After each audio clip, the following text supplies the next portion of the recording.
So here's a nice way to be drawing texture. So let me just get this right. So put your hand on the page. Got a dirty mark on the page, forget about that. Draw around your hand.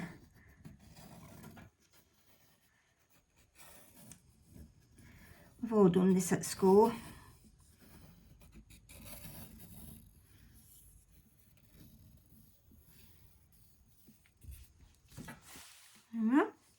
And then we can just go over it.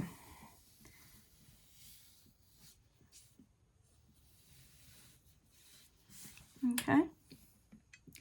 And then we're just going to start off with some texture. So on this one here, I'm looking at my hand as well.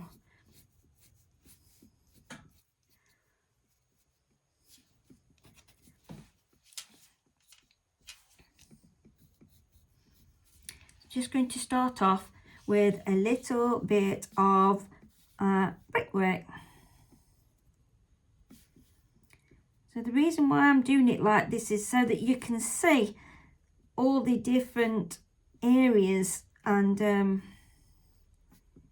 how you would start off, you know, drawing, say, a brick wall, for instance. So you want some going off of there, some bigger ones, some little ones. But the secret is not in the drawing of the bricks, it's in the shading in. And so I'm just going to speed this up a little bit so that you can see what I'm doing.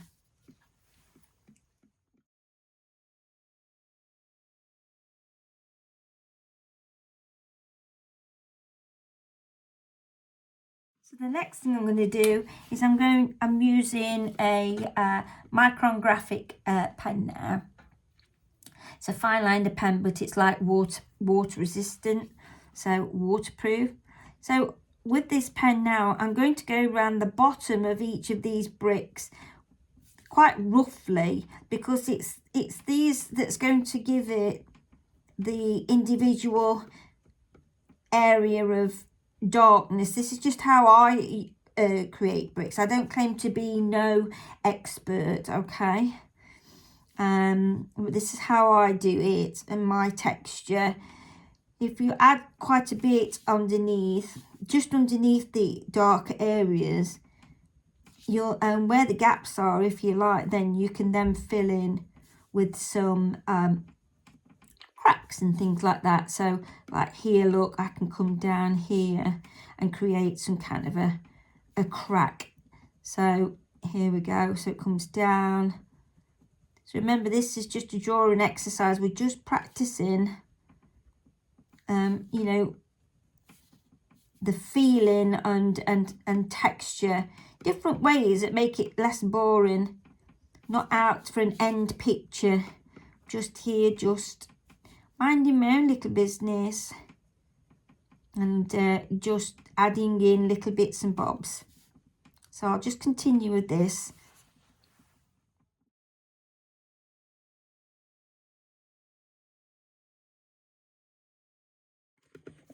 So now I'm just going to go over those in that direction. The thing is, you need to understand that in between like bricks and rocks, and also on top of these, they'll all have little marks as well. But I'm just going to go over where I went on with pencil first of all. So it makes it a little bit darker. I'm going to try and keep them all going in the same direction. You might need to move your paper around. I tend to move myself around on my chair a bit. So but after that, one look if we can, right, you know, that I've shown you before, rather than keeping on keeping them too spread apart.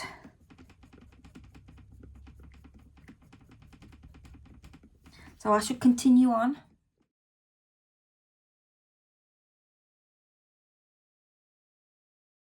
Okay, and then once you're happy with that, I'm going to put these little lines in there, little tiny like little squiggles, just like little tiny marks, all different perhaps just a couple of dots on one, squiggles on another, S shapes, C shapes, back to front C's. This is where all your mark making comes in. Don't really need to go down into the shadow parts really, because you're not really going to see them much. Okay, so there we have that. And now I'm going to cross hatch going in the opposite direction. So I'll just show you on this. Well, after that, nice look, nice and smooth. See how it suddenly fills in.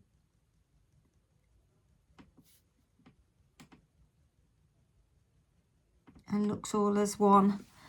Okay, I'm going to move on.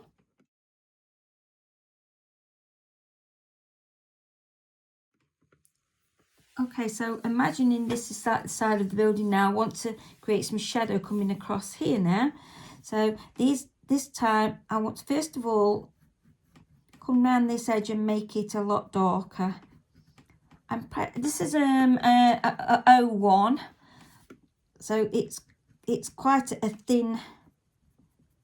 It's quite a thin pen nib. I'm just coming down there like this. And then what I'm going to do is I'm going to start to create the diagonal shape again, but coming down this way now, much bigger strokes coming across all the brickwork that I've just done and bringing it down in a curved manner, much bigger.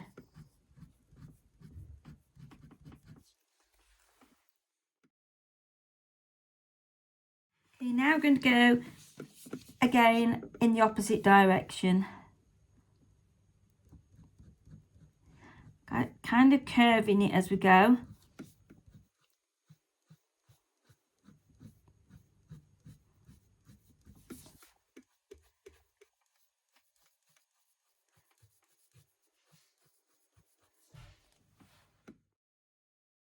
So I'm taking my reservoir pen, just squeezed a little bit of water out so that it's just only just touching, you know, so it's only just damp. And then I'm going to bring it into this work now. Very, very faintly, just pull it across. I'll just speed this up. Okay, so just taking the tissue and rubbing it over the top, holding it down well, and just blotting it basically. And there we have it. There's a little start. And this, don't forget, this is only how I do my pictures. This isn't, you know, there's no set way or rules. This is how I draw. I've had lots of people asking me how I'm doing certain things. And now while it's a little bit damp, you can still go back in with one of these if you want to and get that even stronger look.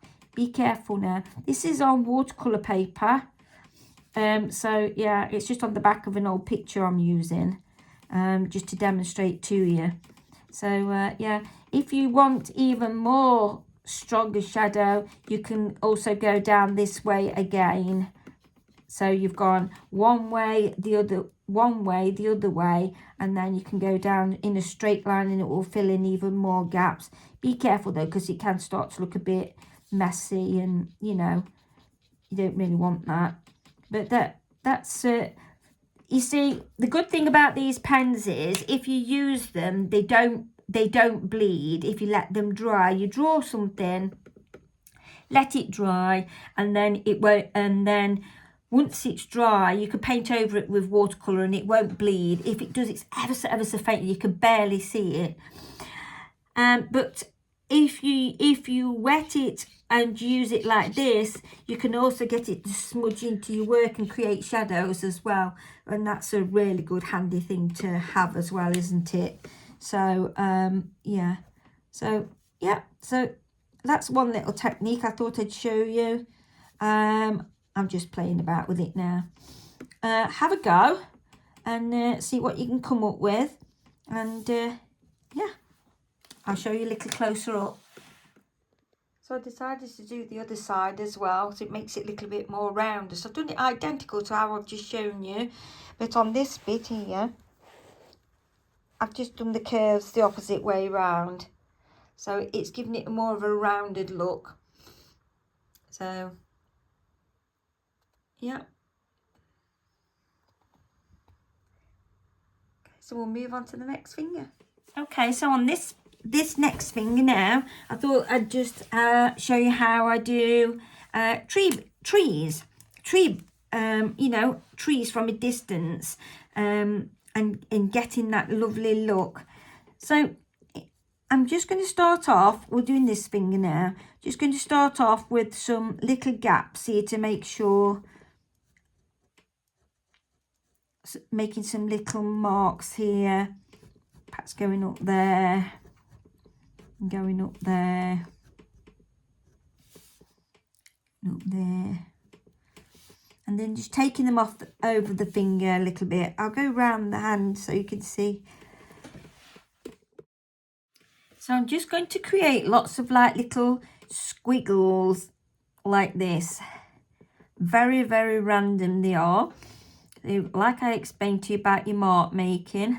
So imagine that these are branches coming off now, and then going across the front of the branches here, I'm going to be doing some like little squiggles. I'm going to fill in all the finger area so that we're imagining that these are the parts of the trees. Doing lots of like little squiggles randomly. You can change your hand if you want to, and you know, for good mark making. From a distance, this looks really effective, and you can use it for trees, and yes, it's very, very effective. So I'm changing my hand back. I can do it faster so I can show you. I'm just going to speed it up a little bit now.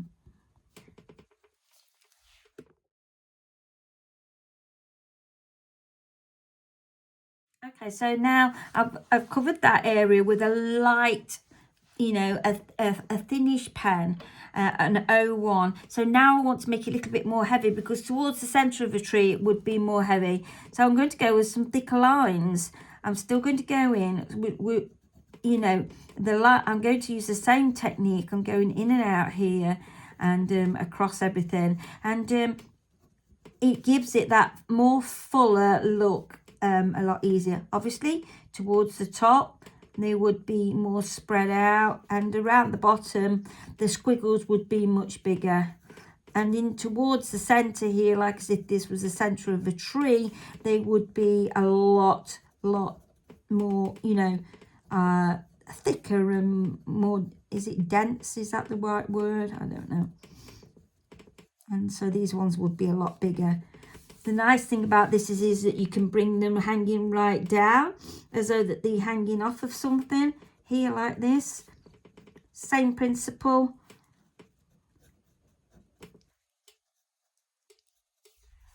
Yeah. Okay, so I'm just going to fill in the back in the finger so you can see where I am and what I've done.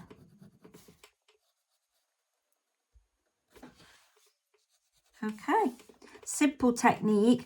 And then again, if you block this dry here in the center, if go back in now with my little pen again, do a bit of a squeeze and give it a bit of a rubbing in between here. Same sort of thing, you know, same sort of technique. This is where it comes in handy if you're working on watercolor paper, or if you're working on mixed media paper. Don't recommend this if you was working, for instance, in and then I'm blotting on top again. If you was working in a book, you know, like a sketchbook, if it was one like a moleskin or something. And there, so we have the next finger. Okay, onto the next finger.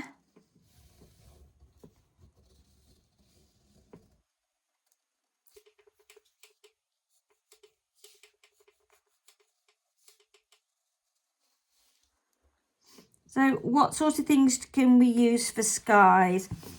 Well, obviously mark making is amazing for skies. I will use a fatter pen for this.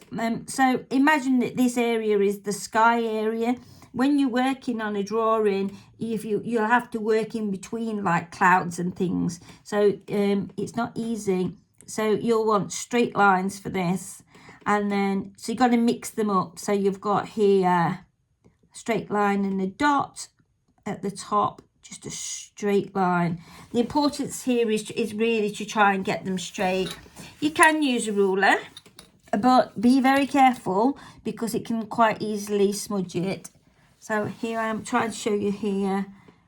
So straight line. So this time we'll have a straight line and 2 dots or 2 dashes, and then perhaps a solid straight line. I've turned my ruler upside down so that when I pull it down, it's not going to smudge. And then we could perhaps have dots going across.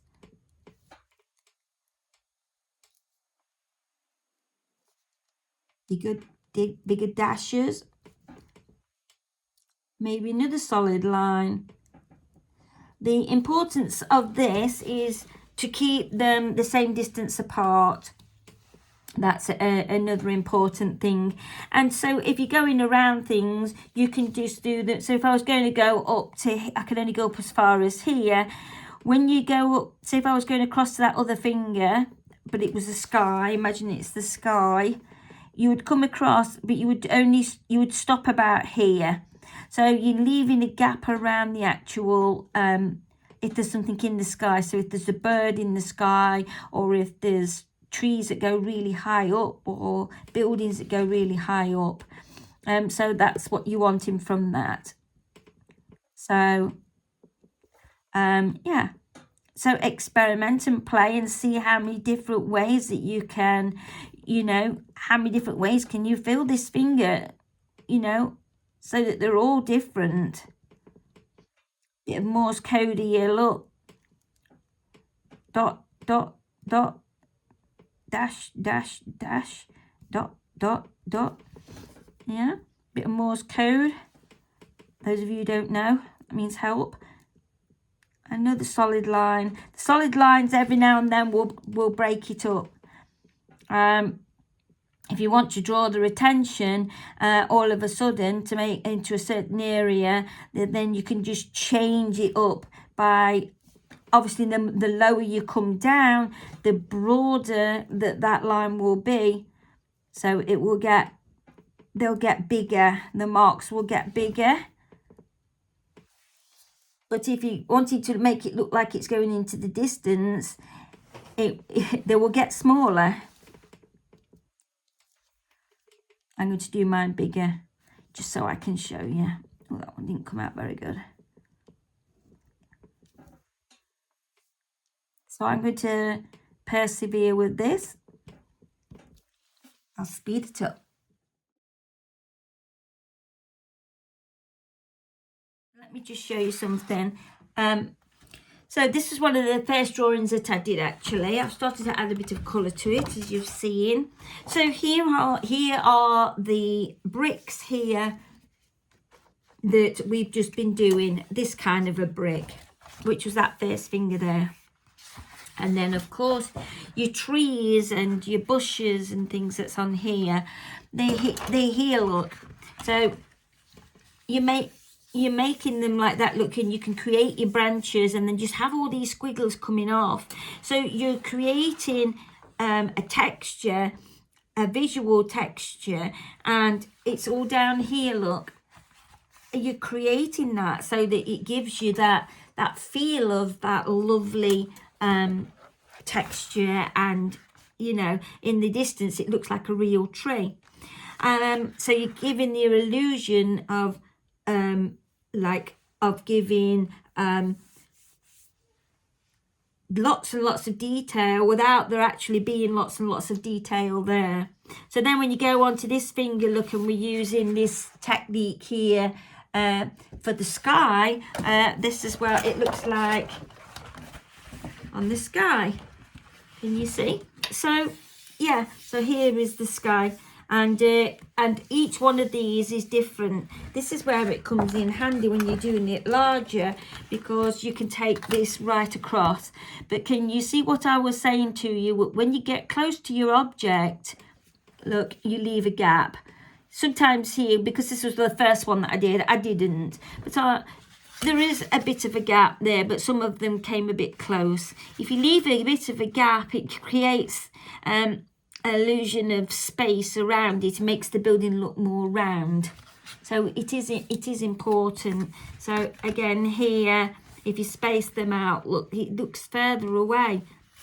And that's what you have to think of. So here, if I'd have brought these lines right down to this swing here, that's on this tree, if I'd have brought them right up close to it, you wouldn't have seen the swing, because you'd have been distracted away by all these lines coming close up, and they would have been, you know, if I'd have put the lines in between there, it would have looked completely different. So what I'm trying to show you is to try and leave that gap around the edges of there. Yeah. Okay.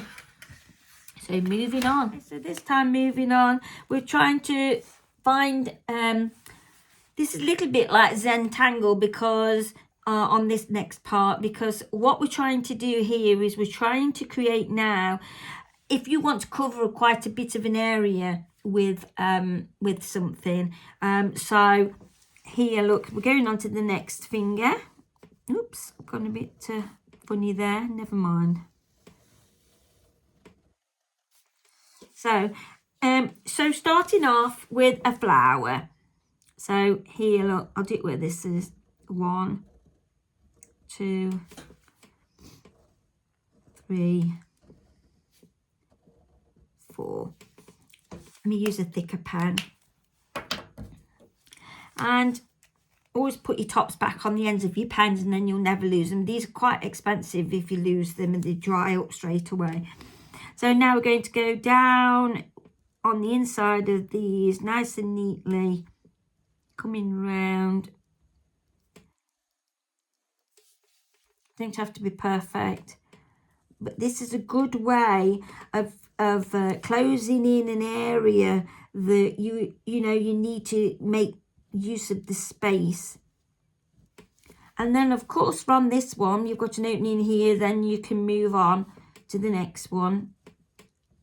You can do them slightly curved, or you can do them straight. You can make them go round. You can do whatever you want. And then going this way. And as you can see, it soon fills up an area, always coming up to the point. These also look nice when they are overlapping around the edge as well. And of course, again, you move on again. And again. So if you have a little bit of a gap there, you can either put another one on the end of there, or you could have filled it in. Like this one here, look, I can fill this in. When you get a few of those filled in, it looks really nice. So I should just continue on with this finger.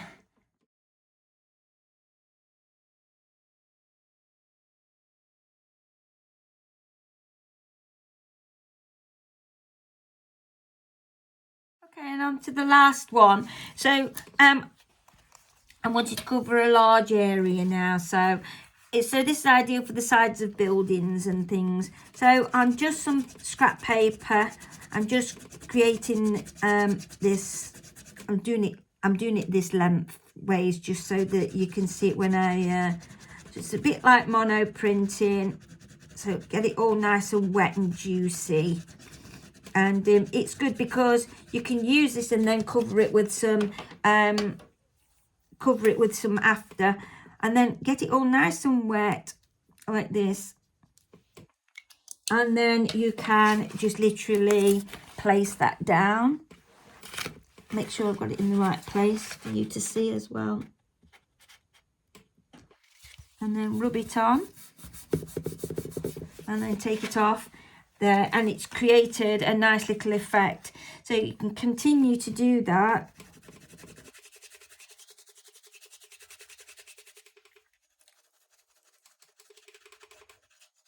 Do lots of squiggles as well, and then wet it. It will give you a nice pattern coming through underneath as well.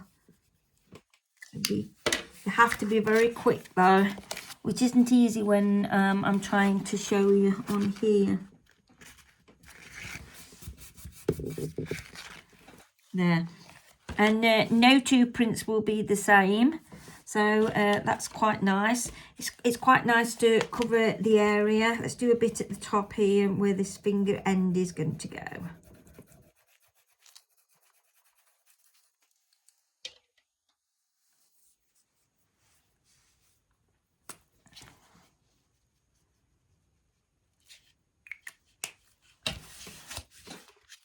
I like to do it actually with black ink. I don't know whether I've even got that on there. I can't see it. Yeah, I like to do it with black ink as well. You can use your pencil to smudge it around a little bit if you want to. Those squiggly marks. But for like down the side of the building, it's absolutely ideal. It's perfect because it fills in a big area quick for you. And then obviously then on top, you can start doing your bricks again. Incidentally, if you want to do bricks that are making them come round, looking more round, then do them coming round.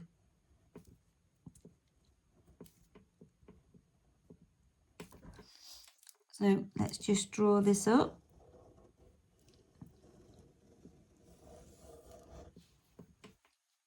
And then the usual process. It gives it that old look and grungy look underneath. And this time then it means that you don't have to make the marks with your pen yourself. You can always go over it easy enough because you have already, you've only been doing it using this. Sometimes when you're doing it with ink, it makes it a little bit difficult. So going over him again in a certain direction.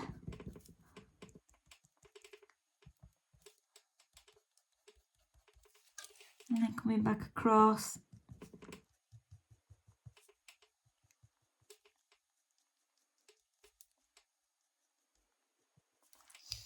And then coming down the finger again.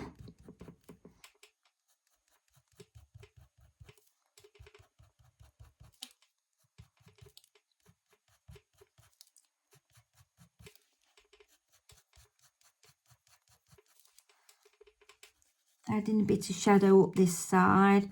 You can see how quickly you can do it once you know what you're doing. You know, your pictures start to come together quickly. I mean, this hand, it's taken me however long it's taken me to do this video, even though I've had to keep stopping and starting.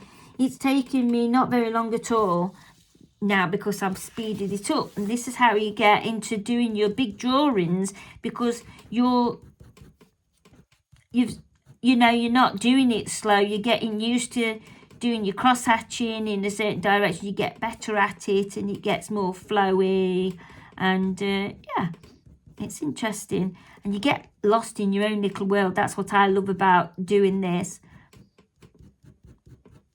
Because a lot of it is repetitive work in drawing. And but if that's what you want to create, then that's it. So I'm going to go back down. Let me put the lid back on. Back down here again with just a little bit of a water pen. You don't have to do any of this water pen business if you don't want. You could just leave the shading as it is. Again, it's entirely up to you. I just do it in my work now because I just like doing it, and I like the effect that it gives. Put your lid back on. And then pull it across a little bit, I think, with my finger. And then just dabble it with my tissue. And there we go. And so that's giving you like a stippled old grungy effect on the bricks that's coming round. So here we are. So here's some of the marks that I've used, like on the side of the building here. This is on the big drawing, and here, look, in areas, this was just done with a stamp, and this was spread on. This was done like what I've just shown you, just here on this part of the building where this man's going up. So when you have to create a large area instead of going over it brick by brick. You don't have to do that. You can, you know, you can do things with other techniques that you can just like print on, a little bit like mono printing. This was also printed on. This was literally some restroom toilet paper, and again that was put on an ink pad, and you can see close up that it's given it a lovely grain, and I liked that, and so I was able to print that directly onto there, and then that became the top end of the field, which gave it texture. And it's the same with the clouds, just printing on there and then going in underneath with the cross hatch to give it that shading. That's what you've got on that last finger, just there, you see. So yeah, also at the top of the large picture, look, can you see? That's what I was doing, those flowers that we've just done on the finger. On the trees, look, can you see? And then when you stand back, you can see it all. So here we are then. So it's finished. Obviously, you could do some printing on there, but I wanted to show you in a bit more detail as well. So yeah, so I hope you've enjoyed the video, and have a go at some little techniques of drawing. You know, they haven't got to be spot on. Nice ways of practicing your drawing, and these make nice pieces of art as well. I shall fill that in later, and it's one to stick on the wall or in your sketchbook and think, oh yes, I think I'd be able to use that texture here, or oh yes, I'd be able to use that texture there. Yeah, so have a go and just relax and enjoy it. I love the bricked one, and I love how you can put shadowing on both sides. But I also like this one as well, this grungy one, which is just like mono printing, but when you're doing it just on textured paper, from textured paper. But remember, this paper this is mixed media paper. This is or if it's watercolor, I'm not sure, but the paper, it was a bit smoother on that side. It's got just a tiny little bit of texture, and it was just enough to create that on that finger there. So these are all the things that you should have a go.